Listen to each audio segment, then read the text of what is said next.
estamos aqui. 3, 2, 1. AI Brasil! Aê! Casal Inteligência Artificial. Todos, boa tarde pessoal que está online. Eu sou Thelma Soares, sou a diretora do Centro de Excelência em Inteligência Artificial na UFG e esposa do Anderson. O Anderson é meu marido, a gente inverte aqui, né? E vou começar compartilhando com vocês, né? A gente falou bastante hoje, o CEI é o Centro de Excelência em Inteligência Artificial, né? Mas o que é isso, né? Então, o CEI, ele nasce né, ele é hoje um dos maiores centros de inteligência artificial do mundo, com certeza o principal do Brasil, e trabalha aí uma escala global de impacto com empresas, produzindo soluções, né, que vão ajudar, que ajudam a alavancar negócios, né? O Arlindo já apresentou um dos nossos cases aqui mais cedo, e também trazem impacto social, né, mudando carreiras, mudando vidas. Esse é o nosso propósito, o nosso trabalho por trás de tudo isso. E isso envolve mais de 80 empresas, né, porque tem muitas vezes a gente tem mais de uma empresa envolvida num projeto. A gente administra anualmente um orçamento de mais de 130 milhões de reais, né, que são utilizados para promover a inovação, para fazer capacitação de recursos. E hoje o CEIA conta com mais de 1.152 pesquisadores bolsistas. E aqui, gente, nós não estamos falando de Bolsa Família, Bolsa CAPES, Bolsa CNPq, né? Bolsa Inovação, se a gente puder colocar assim, né? Que tem impulsionado carreiras não só dos alunos do Bacharelado de Inteligência Artificial, que foi o primeiro do Brasil, que opera lá na Universidade Federal de Goiás, né? Nasceu junto com essa marca, CEIA, porque como o Anderson também já colocou mais cedo, a gente trabalha com inteligência artificial quase que desde sempre, né? Eu trabalho com inteligência artificial desde a minha graduação, então a gente é parte dessa história, dessa hype que está sendo construída, né? E isso aqui é só um recortezinho de tudo que a gente fez. E parceria com empresas, né? A gente pode avaliar que a gente já atinge aí a vida, só falando de brasileiros, de aproximadamente 70% da nossa população. Por quê? Né, a gente fala de 150 milhões de pessoas, mais ou menos. E a gente tem desde, né, da solução da Cília, que praticamente todo mundo que tem um carro e tem seguro vai estar sendo atendido por essa solução. A gente tem soluções que estão aí, né, em aplicativos de delivery, né, para fazer recomendação. A gente tem vários outros cases que rodam, né, e estão aí trazendo a diferença na vida das pessoas e colocando a inteligência artificial no cotidiano das pessoas. E acho que um ponto relevante é falar que em tudo, como a gente está trabalhando, os que atuam nos nossos projetos.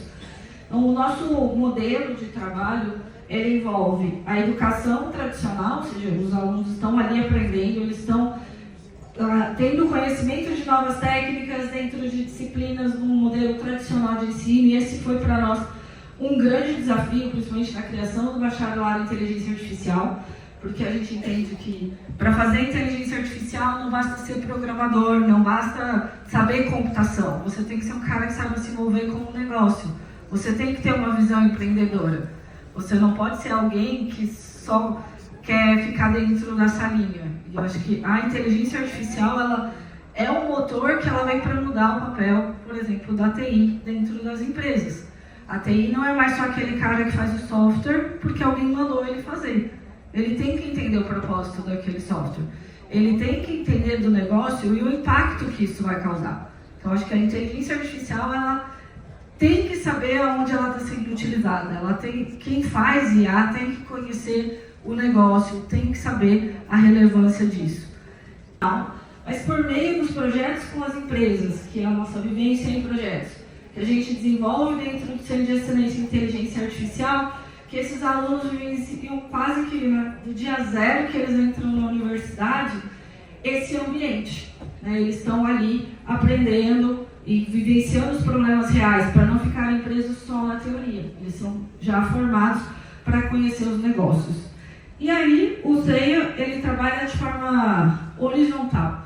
Ou seja, a gente não tem só soluções em saúde, ou só soluções para, o caso seguro, ou só soluções em logística. Você trabalha de forma horizontal, ou seja, qualquer negócio, qualquer mercado está dentro da nossa área de atuação. Então, a gente já tem projetos em diferentes áreas e a gente propicia essa experiência para os estudantes e para os pesquisadores que estão ali no CEIA, de conhecer diferentes tipos de negócios. Porque, no fundo, você faz uma aplicação na saúde, você usa a inteligência artificial para resolver um problema da saúde, mas que pode ter uma similaridade com um problema de agronegócio. A mesma técnica pode resolver problemas de diferentes áreas, é isso que a gente procura trabalhar e a importância de trabalhar com diferentes áreas de atuação. Trabalha com várias empresas, a gente tem pessoas que reconhecem, né, o trabalho que o CEIA tem desenvolvido até o momento. E aí, para não dizer que a gente fala só sobre, né, a gente falando da gente, a gente fez uns levantamentos, a gente tem uma lista, né, em dados públicos dos maiores centros de IA, que são centros públicos e privados. A medida que é feita aqui é de valor, poder de compra? Poder de paridade de compra. Poder de paridade de compra.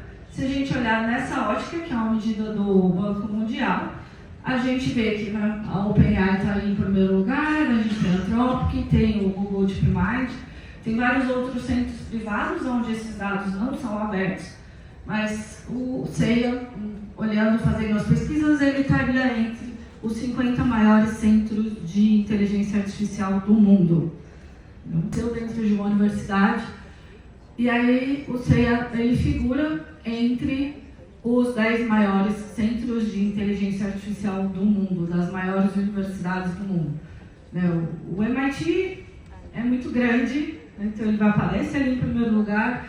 Depois a gente tem Berkeley, né? Tem Stanford, e a gente pode dizer, né, que aí o CEIA hoje figura aí entre os 10 maiores centros universitários quando a gente está olhando para o orçamento. Mas quando a gente olha a métrica de pessoas, o CEIA aparece em terceiro lugar. Uhul! Pessoal, cacete, mano. Aê! Eu não podia. Eu tinha que falar, olha que legal. E é público, pessoal. Todo Stanford, né, MIT, é tudo privado, né? Não é? É tudo privado. E aqui é público, no Brasil. Vocês têm noção do que é isso, pessoal? Ai, desculpe. Fica à vontade, Pedro. Brasileiros que estão fora do Brasil, que atuam, né, em parceria, gostam de atuar nos projetos, dos desafios que eles vivenciam dentro do CEIA, né? E como o Miguel falou, Pedro, a gente esteve lá no GTC, né, a gente acompanhou o que estava acontecendo lá, e aí eu vou passar agora para o Anderson comentar um pouquinho, né, todo mundo, né, acompanhando, teve empresários, teve, né, estudantes, a gente levou um grupo bem diverso para lá, para acompanhar essas novas tendências e colocar aí onde nós estamos posicionados. Perfeito, obrigado. Gente, lá no CEIA, eu acho que a grande vantagem é a gente ter essa validação bem multidimensional de muita coisa, tá? Então, a gente tem uma atuação muito diversificada, que traz uma visão bastante interessante, tá? A gente não trouxe aqui em momentos um pouco mais reservados, porque alguns cases a gente tem autorização para falar, mas não em transmissões, tá? Mas aí fica o convite, né, das comitivas do AI Brasil que está rolando de vez em quando lá para Goiânia, aí sim. Já fizemos duas, pode vender agora, próprio. Já fizeram duas, né?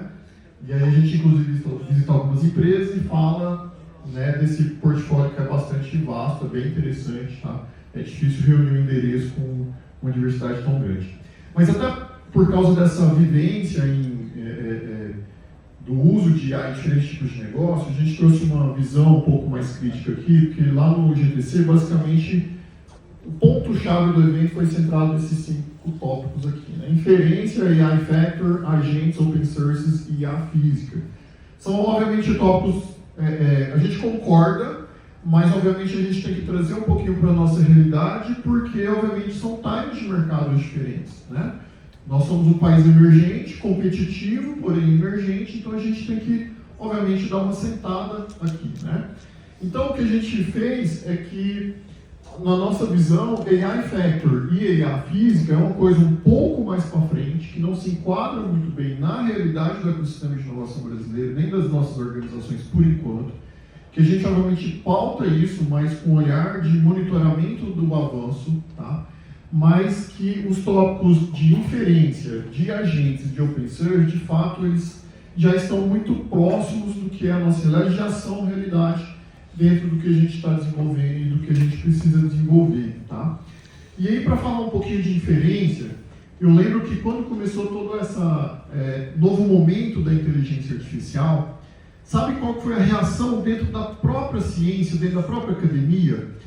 Foi de que alguém criou lá uma rede neural, chamava AlexNet, na época, em 2012, e aí houve uma disrupção no estado da arte de visão computacional, que é a capacidade da máquina de compreender informações visuais, e a reação da própria academia foi: que absurdo, isso não é IA. Eu estava lá, ninguém me contou. Eu ouvi, não só de um, nem de dois, mas de diversos dos meus pares, que aquilo não era IA. Tá doido? Usar 8 GPUs para treinar uma rede neural? Isso é força bruta, isso não é IA. Foi o que eu ouvi. Tá? De gringo, né? Não, de brasileiro, de gringo, de comunidade científica global de inteligência artificial e de reconhecimento de padrões. Tá? E aí, desde então, a gente tem avançado. Houve alguma coisa, depois, como é que eu obtenho aquele mesmo resultado a um custo menor? Esse é o ciclo natural das coisas, entende? Porque você está lá lutando nas trincheiras, não tem, vou resolver e resolver de uma forma econômica. Não, não é assim, gente. Certo? São problemas, obviamente, desafiadores. E desde então, tem surgido um monte de inteligências artificiais, vamos traduzir dessa maneira, né? Em que nos últimos anos a gente focou muito em treinar modelos maiores e melhores. No caso da IA generativa, de fato, a gente passou por esse processo de uma forma muito intensa nos últimos anos. Tá? Recentemente a gente passou a ter um foco em rodar modelos de uma forma eficiente em produção. E essas mesmas críticas que eu ouvi em 2012, eu também ouvi agora recentemente, nos eventos, nos consultores, e eu sempre tentei explicar que isso é o ciclo natural.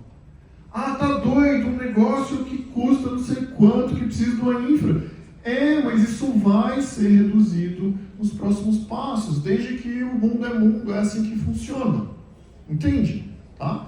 E principalmente em publicações, né, de redes sociais, que absurdo, né? Isso não fecha o modelo de negócio, isso é hype. Tá bom, mas deixa eu te explicar como é que é o ciclo natural, né, de tecnologia e de ciência. Tá? E agora a gente começa, de fato, a entrar numa fase em que a gente para de comparar o que é melhor para também o que custa menos, certo? Porque de fato é uma pergunta relevante para que isso pare de pé nos próximos anos, senão realmente vai virar só espuma. E por isso que a inferência de fato é um aspecto super crítico, né, dentro da jornada da inteligência artificial e dos avanços que a gente obtém. Lembra que eu falei que em 2012 surgiu, né, a AlexNet lá para a visão computacional? A questão é que um ano depois, você conseguiu uma rede neural com 10% dos recursos que fazia a mesma coisa. Então o negócio se estabilizou muito rápido ali na visão computacional em 2012. Na IA generativa de texto, que é essa onda que a gente está vivendo, o negócio está escalando o tamanho da IA há alguns anos. Isso causou um descompasso em relação do que aconteceu em 2012. Tá? Mas o fato é que isso nos habilitou, inclusive um commodity, para fazer outras coisas. E aí começaram a história dos chats. Ok? E pela primeira vez a gente pôde testar uma novidade científica de uma maneira inédita e muito early ali, a história do ChatGPT, uma tarefa que todo mundo entende. Até então, eu como professor tinha que traduzir o que era o avanço científico e o que aquilo podia resolver. E aí você vai lá, de repente, num site na internet e faz uma perguntinha idiota, bom dia, e o troço responde. Isso é um explicativo, entende? E causou uma adesão massiva em uma coisa que ainda estava sendo desenvolvida, ainda estava em estabilização. Aí começou toda aquela história de alucinando. Eu falei, não, é porque o negócio não era para ter chegado nas pessoas ainda. Tinha um tempo que aquilo precisava ser maturado. Entende? A alucinação foi a gente usar. Não era a IA alucinando. Entende? A gente... Tá? A gente começou a usar porque esse mundo digital ele é rápido e disseminou muito rápido, né? E a tecnologia não estava pronta, não foi feita para ser usada daquela maneira. Enfim, eu lembro que lá no CEA a gente tinha muita demanda para fazer chatbot e a gente recusou todas as demandas, porque a gente não enxergava nada acontecendo na ciência até 2019, 2020 que justificasse um compasso entre o que o corporativo esperava e o que a ciência podia fazer. Entende? E teve empresa vendendo chatbot à vontade, né, por aí, e eu respondi, falei, olha, talvez eles sejam, né, os freak genius do universo, a gente não saiba, vamos dar o benefício da dúvida. E eu acho que todos lembram da decepção que foi usar chatbot vendido por empresas super famosas corporativas naquela época. Vocês lembram, né? Eu lembro muito bem. E aí a gente continuou avançando, mas de fato surgiu um horizonte de viabilidade tecnológica e a gente conseguiu fazer esse tipo de tarefa. E a gente tem avançado agora para uma geração que planeja e executa tarefas, que é o tal dos agentes, né? E isso faz com que Large Language Model já tenha virado inclusive um commodity. Eu não lembro tão rapidamente. Eu não lembro mesmo. Em nenhuma área da ciência. Tá? E quando a gente fala commodity, a gente lembra um tom pejorativo, mas não é. Virar commodity é tipo céu. Entendeu? O negócio deu tão certo que ficou, né, acessível, comum. Ninguém fala mais em mobilidade, em aplicativo móvel, porque virou comum, deu certo. Entende? E então a gente avançou a ponto de ter agora modelo de IA é commodity para a gente fazer outras coisas, como por exemplo agentes que planejam e executam tarefas, certo? E agora a gente entra para uma próxima geração, que são agentes autônomos com memória, aprendizado e decisão, que é um nível extremamente sofisticado da coisa, tá? Na semana passada eu estava conversando com uma grande corporação aqui no Brasil, e eles estavam todos fazendo treinamento de Copilot. Eu falei, tá bom, amanhã eu te mando. E aí o que eu respondi assim, muito rápido, muito simples, que eu, não, mas peraí, você não vai ter que planejar? Eu falei, não. Aí eu respondi de uma maneira muito honesta, tipo, não, isso aí é banal. E aí a pessoa, é um diretor, falou assim, mas se é banal, o que está acima? Eu falei, cara, isso aí, fazer question and answer com bot hoje, com Gemini, com ChatGPT, pra gente é a terceira divisão da história. Qual que é a segunda e a primeira? A segunda é a gente trabalhar com assistente que a gente chama de computer, como o Perplexity, o Cloud, tá? Porque a partir de uma interação, ele para te responder ou fazer alguma ação, ele consegue quebrar em tarefas, fazer subtarefas e te devolver alguma coisa. Tá entendendo? Como é que está o mercado hoje? Eu posso montar os slides para você, né? Entendeu? Ele quebra aquilo e consegue fazer. E agora a gente tem um novo estágio, que é o que está enquadrado aí, coisas como OpenCloud, Manus, que o troço até pega o controle do seu computador ali para te fazer tarefas extremamente mais sofisticadas, como você faria, só que muito mais rápido. Tá? E aí não é só a capacidade de fazer um question and answer que está envolvido nisso. Né? Enfim, então, um outro ponto é a questão do open source, né? Que as empresas têm gasto bilhões de dólares para fazer modelos de IA. Mas, aparentemente, qual que é a lição que fica? Não importa quanto dinheiro você tenha, é difícil concorrer contra o resto do mundo. Parece essa ser a mensagem, entende? Porque você vai lá, faz um negócio super sofisticado, 6 meses depois tem um open source. Isso é sem precedentes também. Tá? Mesmo você tendo uma lógica de empresas muito grandes, botando muito dinheiro nisso, você hoje consegue fazer soluções praticamente no mesmo nível consumindo open source. Tá? Enfim, então esse é um pouquinho da nossa percepção baseada no que a gente enxerga, que a gente executa, e a professora Thelma trouxe aqui exatamente um pouquinho, talvez um pouco entre aspas, assim, no bom sentido, dessa autoridade que a gente enxerga em fazer isso, conectando ciência com tecnologias inovadoras com empresas, a partir de uma visão um pouco mais crítica do que a gente viu em termos de conteúdo no GTC, falando dessas 5 ondas e dando uma sentada um pouco para a nossa realidade, para transformarmos essas inovações em competitividade para a indústria brasileira. Ok? Então era isso que a gente tinha para compartilhar para hoje e ficamos aí à disposição. Contribuímos aí com o relógio? Muito bom!